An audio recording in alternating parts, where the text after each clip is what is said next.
Hello, ladies and gentlemen, and welcome back to the Battle of the Shorts.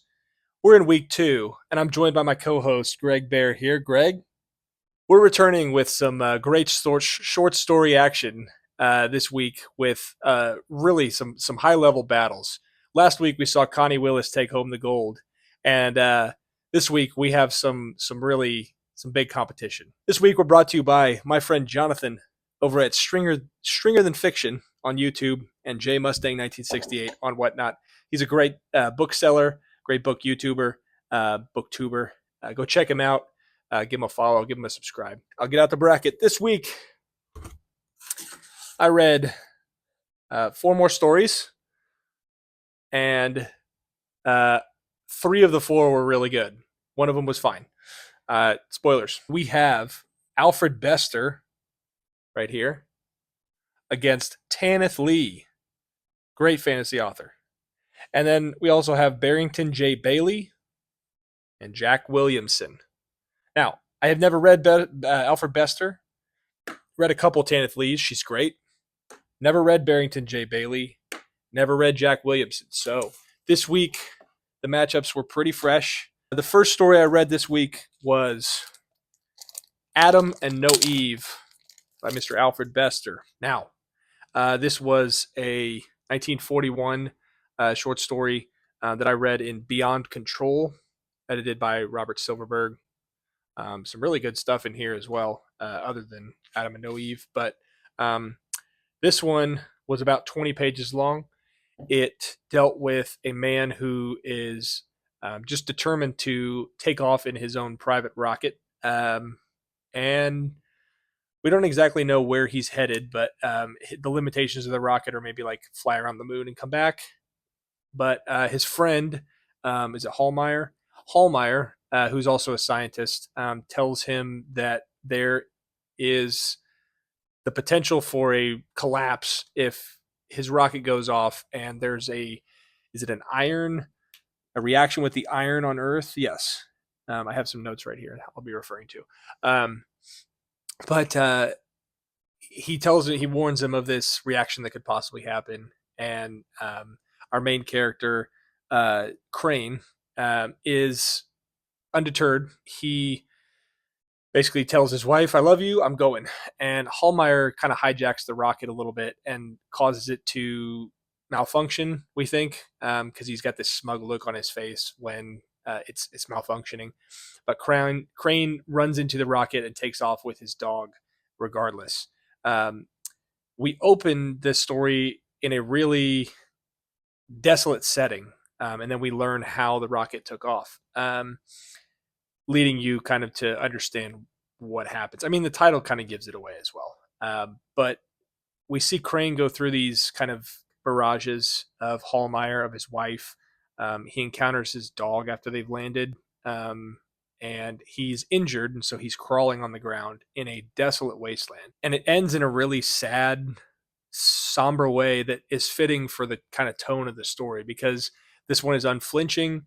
It's way darker than I expected. I don't know exactly why I wasn't expecting a really dense, dark tale, but it hit hard. The impact of the end hits pretty hard, and overall, I thought Bester did a wonderful job navigating us through this with some emotional heartstring tugs with his wife, with kind of,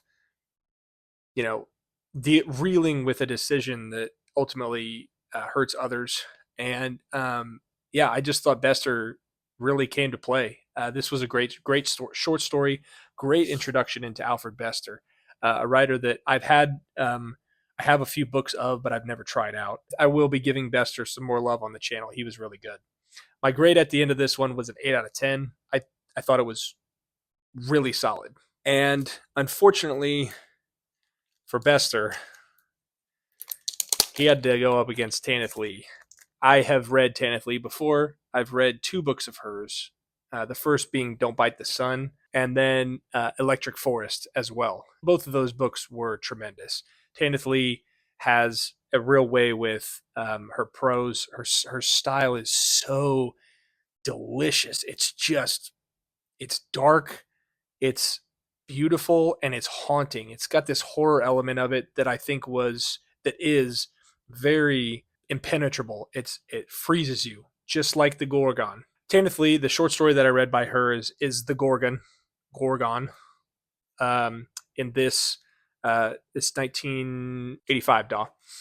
Beautiful cover art. There's Miss Tanith herself. This was the winner of the World Fantasy Award for Best Short Story, and rightfully so.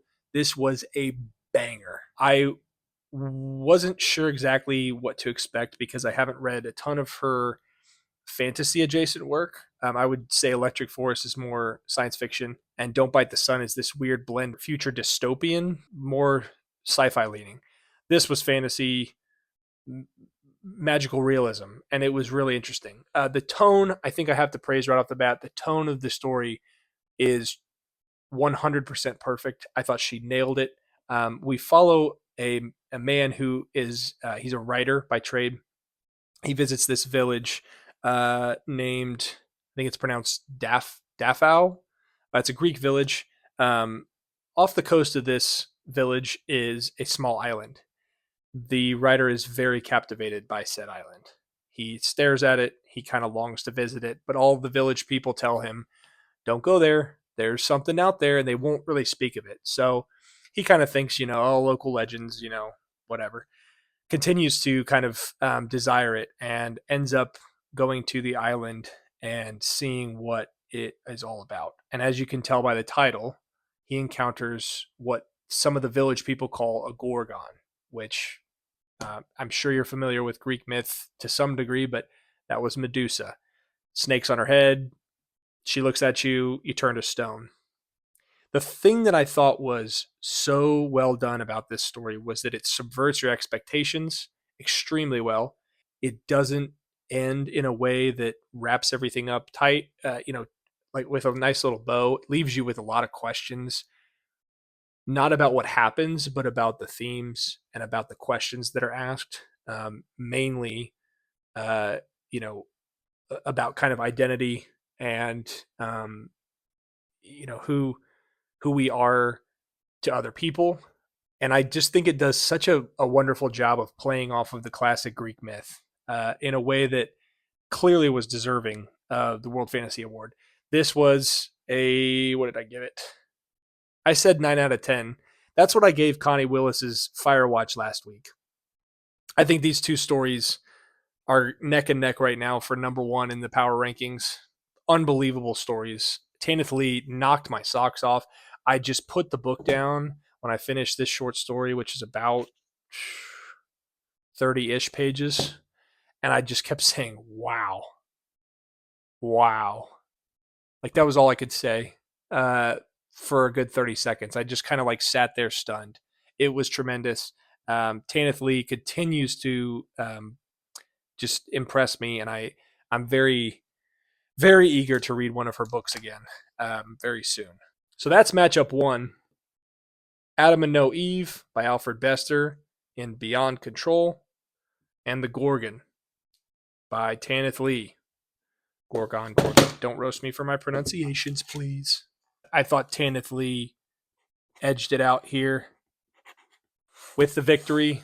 She joins Connie Willis and Robert Bloch as finalists that could be chosen at the very end of this tournament. If you're new here, which at this point, if you made it this far into the video, you're probably not new here, I'm going to be going through 50 different matchups of short stories over the next 6 months or so. And we're going to be breaking down each story down, telling you about it, what I liked about it, what I didn't. Try not to spoil anything so you can go read it for yourself. And then deciding at the very end who gets bronze, silver, and gold, coming home with the champion of the Battle of the Shorts. Next, we have Barrington J. Bayley against Jack Williamson. As I said earlier, I have not read either of these gentlemen before I read this. Barrington J. Bayley's story was in the 1977 annual World's Best SF, edited by Donald A. Walheim, the Doll Man. And his story was called The Cabinet of Oliver Naylor. Let's see. I read that first, then I read In the Best of Jack Williamson, I read With Folded Hands, one of his really well-known stories. I think probably his most well-known. Barrington J. Bayley. What did I like? What did I not like? Well, first I'll tell you about the plot. This one was pretty weird. It got bizarre quickly. We start on like a private eye detective named Frank Nayland, I think it is, and he's commissioned to track down these two people, and then suddenly we're brought out of this narrative by a man named Oliver Naylor, who the story is named after. Oliver Naylor is watching a figment of himself in a what is the thing called? A thespatron. I was going to call it a theroscope. A thespatron, which is basically a TV that can project an almost infinite number of entertainment options for you, and he's watching it. He developed this technology to basically transmit entertainment and be a TV. And he's on a Habitat spaceship, joined by another man named Walton Smith, who is just some wayfaring spaceman, who we think is some wayfaring spaceman, and they're just kind of hopping around the galaxy. And is it Watson Smith? Watson Smith, his our main character's passenger, is going to find an artist named Korngold, who is he is in his own little ship on the edge of what is called a matterless lake. This is like, think of a black hole, basically, a giant expanse of nothing. So already we're like 20 pages in, maybe 10 pages, 15 pages, whatever, into this story, and we have this real expansive space opera-like gigantic world that we're exploring. This story, I couldn't quite figure out what it was trying to say. I thought Bayley's writing was very competent, right up until I reached a very disturbing, we'll call it, it was a gross act that one of the characters does to a passenger that is a woman, and I instantly kind of lost some respect for Bayley. A note on that, and I'm going to try to put this carefully. Just because you write something that is gross or grotesque or off-putting does not make it inherently bad. I think, on the contrary, sometimes that stuff packs a bigger punch to the overall themes and what you're trying to say, deeper than just what's on the page. So you can't take that type of thing for face value. But when it doesn't enhance the character or the plot, or it's just seemingly kind of out of nowhere and it just seems self-serving to the author, you just lose me. Really, it bothered me. I won't spoil the end because I think the end was interesting, but I think the entire thing was like working out theories. That was the whole like kind of plot. That's kind of what he's exploring here. It's kind of what is reality. Are the people in the Thespatron, do they have their own reality? Are they sentient? Are they conscious? Some interesting ideas, like I said, being discussed, but ultimately it just kind of meandered. It kind of lost itself in its own plot and kind of lost me. I think I gave this one a 6 out of 6. Yeah, 6 out of 10. Just simply because it puzzled me in a good and bad way. Could have probably bumped it down to a 5 just because it didn't leave me with any kind of lasting impact, but we'll give it a 6 because the writing was unique and interesting. There were some fun ideas that were posed, and Bayley had a little bit of humor to his prose, but like I said, it was puzzling. So Bayley gets a 6 from me, and then we're going to finish off this matchup with Jack Williamson's With Folded Hands. This story was, I think, the longest of the bunch, clocking in at around 50 pages. And you'll notice right here on this cover art, if you can see this okay, this sleek black robot on the front is called a humanoid, and it is from With Folded Hands, the story we're going to be discussing. We follow a man named Underhill. Also, real quick, this story was written in 1947. I can't believe that. It was written in 1947. Unbelievable.